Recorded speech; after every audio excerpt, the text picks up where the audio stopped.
Po pse po duket sikur mungon kjo llogaridhënia ose kërkesa e llogarisë ndaj vetvendosjes, po them ndaj Albin Kurtin në këtë rast, i cili vazhdimisht po akuzohet edhe përgjatë ditëve të fundit, duke nisur edhe me seancën, që u tha përgjatë fillimit javës së kaluar, në fundin javës kaluar, mos gaboj, që po akuzohet për shkelje kushtetuese. Pra, se po duket sikur dhe vetë institucionet dhe institucionet kushtetuese në Kosovë po heshtin, apo është thjesht perceptimi im ky? Po në fakt ka një ngërç aty, sepse gjykata kushtetuese me vendimin e fundit nuk e ka sqaruar mirë se si veprohet në qoftë se nuk zgjidhet presidenti në afatin e duhur. Pra ka një edhe këtë moment po e shfrytëzon zoti Kurti. Sidoqë tjetër, neve nuk guxojmë për hir të Kosovës, për hir të ardhmërisë së kombit që të mshefemi si struci pas afateve kushtetuese, pas kleckave të cilat mund të shfrytëzojmë, sepse pasojat për vendin janë jashtëzakonisht të mëdha dhe jashtëzakonisht të rrezikshme. Duhet të kemi parasysh se edhe deklaratat e fundit të presidentit të Serbisë zotit Vučić, qoftë me provokimin për ndalimin e rrjedhës natyrore të lumit Tibër dhe qoftë edhe deklaratat e tjera.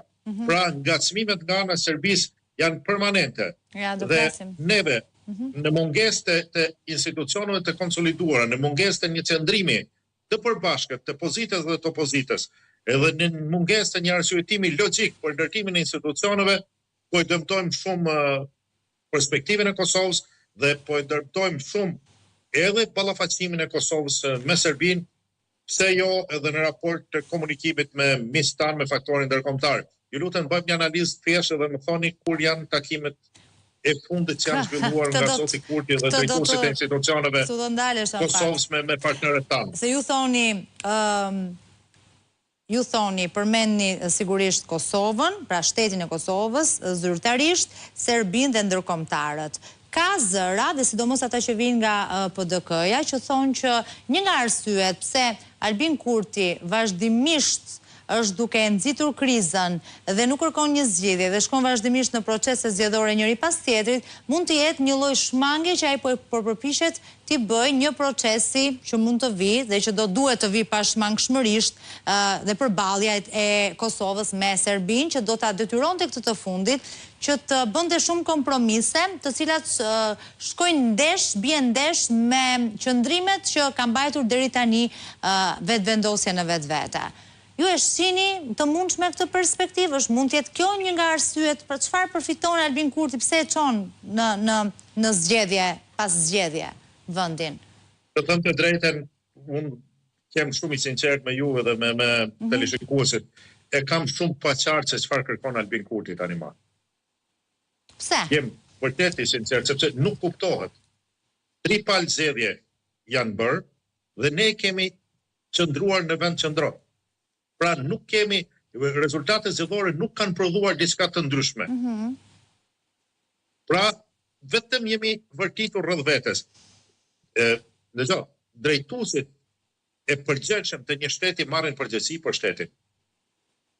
Nuk është e lehtë të jesh kryeministër i vendit. Nuk është e lehtë të jesh përfaqësuesi i një vendi.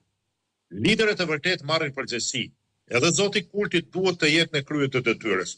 Të tregojë që është lider i vërtet dhe të tregoj që ai din ta drejtoj Kosovën në procese.